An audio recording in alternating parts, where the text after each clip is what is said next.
ఈ triple IT బాసరాలో పనిచేస్తున్నటువంటి contract assistant professors మేము ఈ సంస్థ ఎస్టాబ్లిష్ చేసినటువంటి దగ్గర నుంచి మా సర్వీసులను అందిస్తూ విద్యార్థులకు ఉన్నతమైన విద్యను నేర్పి వారి బంగారు భవిష్యత్తుకు బాట వేస్తున్నాం. ఐఐటీలు, ఎన్ఐటీలు, సెంట్రల్ యూనివర్సిటీల్లో ఉన్నత విద్యను అభ్యసించి ఉన్నత అర్హతలు కలిగి ఇక్కడ నోటిఫికేషన్ ద్వారా రిటర్న్ టెస్టు తర్వాత ఇంటర్వ్యూలు కండక్ట్ చేయబడి ఒక సెలక్షన్ కమిటీ ద్వారా మేము ఇక్కడికి రావడం జరిగింది. మాకు ఉన్నతమైన విద్యా అర్హతలు కలిగి ఉన్నాం. అయినప్పటికీ మేము కాంట్రాక్ట్ వ్యవస్థలో మగ్గిపోతున్నాం. మా జీవితాలు చీకటమయమైపోయినవి. మా పరిస్థితి అగమ్య గోచరంగా ఉంది. అదే ఒకవేళ గత గవర్నమెంట్ రిక్రూట్మెంట్ చేసి ఉంటే గత 10-15 సంవత్సరాల నుంచి యూనివర్సిటీలలో రిక్రూట్మెంట్ లేక ఈ కాంట్రాక్ట్ వ్యవస్థలో మేము మగ్గిపోతున్నాము. మాకు క్వాలిఫికేషన్స్ ఉండి మేము ఉన్నతమైన సేవలు అందిస్తున్నప్పటికీ కూడా కాంట్రాక్ట్ అసిస్టెంట్ ప్రొఫెసర్స్గానే మిగిలిపోతున్నాం. కొంతమంది ఆల్రెడీ కాంట్రాక్ట్ అసిస్టెంట్ ప్రొఫెసర్స్గానే రిటైర్ అయిపోయారు. అదే రెగ్యులర్ అపాయింట్మెంట్లో జరిగి ఉంటే అసిస్టెంట్ ప్రొఫెసర్లుగా, అసోసియేట్ ప్రొఫెసర్లుగా మేము ఉండాల్సిన పరిస్థితి. అయినప్పటికీ మేము గత ప్రభుత్వ నిర్లక్ష్య ధోరణి కారణం కావచ్చు, లేదంటే ఉన్నతాధికారుల నిర్లక్ష్య ధోరణి కారణంగా కావచ్చు, కానీ ఈ కాంట్రాక్ట్ వ్యవస్థలోనే చాలని జీతాలతో మా జీవితాలు చీకటమయమైపోయినవి. నిన్న అంబేద్కర్ ఓపెన్ యూనివర్సిటీలో మన గౌరవనీయులైన ముఖ్యమంత్రి గారు మాట్లాడుతూ యూనివర్సిటీలలో నియామకాలు చేపడతాము, యూనివర్సిటీలను ప్రక్షాళన చేస్తాము, యూనివర్సిటీ అభివృద్ధికి బాటలు వేస్తామని అంటున్నారు. అసలు యూనివర్సిటీలు నడుస్తున్నదే మా కాంట్రాక్ట్ అసిస్టెంట్ ప్రొఫెసర్ల ద్వారా ముఖ్యమంత్రి గారు. ఈ యూనివర్సిటీలను నడిపిస్తున్నది మా రక్తము, మా చెమటతోనే మేము నడిపిస్తున్నాం. మేము శ్రమ దోపిడికి గురై ఉన్నాము. మా గురించి మీరు ప్రస్తావించకపోవడం చాలా బాధాకరము. మీరు నియామకాలకు వెళ్తా అనే దాన్ని మేము స్వాగతిస్తున్నాము. కానీ మా పరిస్థితి ఏంటి? మాకు జాబ్ సెక్యూరిటీ లేదు. మేము ఆందోళనలో ఉన్నాము.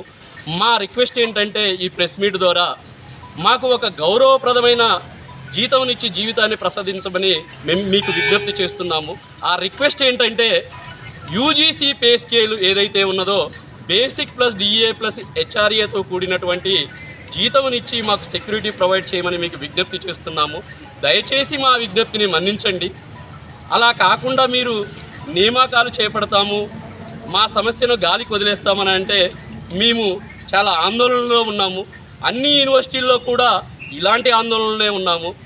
మీరు మా సమస్యను తీర్చకుండా రిక్రూట్మెంట్కి వెళితే, నియామకాలు చేపడితే మేము అన్ని యూనివర్సిటీల్లో కూడా నిరవధిక సమ్మెను చేపట్టి యూనివర్సిటీలను స్తంభింపజేస్తాము. అటువంటి పరిస్థితి మీరు రానివ్వరని మాకు తెలుసు.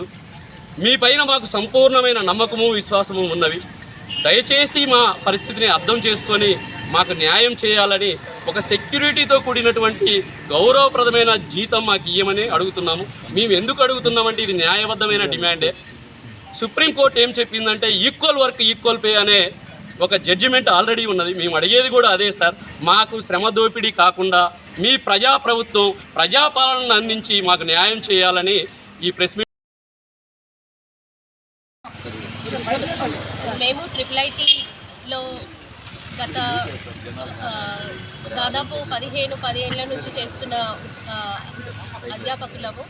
సో మా అందరం ఎంతో కృషితో ఇక్కడున్న రూరల్ యూత్కి మేము సేవలను అందిస్తూ వస్తున్నాము ఇన్ని సంవత్సరాల నుంచి. కానీ మమ్మల్ని గవర్నమెంట్ మా వైపుగా చూడడం మానేసిందని మేము అనుకుంటున్నాము. మా బాధని ఎవరు పట్టించుకోలేని పరిస్థితుల్లో మేము మిగిలిపోయి ఉన్నాము ప్రస్తుతము. సో మేమందరము ఒక న్యాయమైన కోరికని ఈ ప్రెస్ మీట్ ద్వారా గవర్నమెంట్కి తెలియజేయాలనుకుంటున్నాము. ఆ కోరిక ఏమిటి అని అంటే మా అందరికీ గౌరవనీయంగా వేతనం అందరికీ తగ్గట్టుగా ఈ ప్రస్తుతం ఉన్న పరిస్థితుల్లో, మారుతున్న పరిస్థితుల్లో అందరికీ మినిమం కండిషన్స్లో ఎలా అయితే పే స్కేల్స్ అప్లై చేస్తున్నారో, like basic plus HRA plus DA 3% ఇంక్రిమెంట్ని మేమందరం కూడా ఈ ప్రెస్ మీట్ త్రూ గవర్నమెంట్కి కోరుకుంటున్నాము. ఎందుకంటే మేమందరం ఈరోజు ఇలా రోడ్డును ఎక్కాల్సిన పరిస్థితి వచ్చింది. ఆచార్య దేవోభవ అంటూ అందరినీ మనం ప్రతి ఒక్క గురువుని దేవుడితో సమానంగా పూజించే వ్యవస్థలో ఉన్న మనుషులము ఈరోజు రోడ్డున పడి అడుక్కునే పరిస్థితి వచ్చింది. అడుక్కునే దాకా ఒక ఆచార్యుడు అడుక్కునే పరిస్థితిని తీసుకొచ్చింది ఈ సమాజం.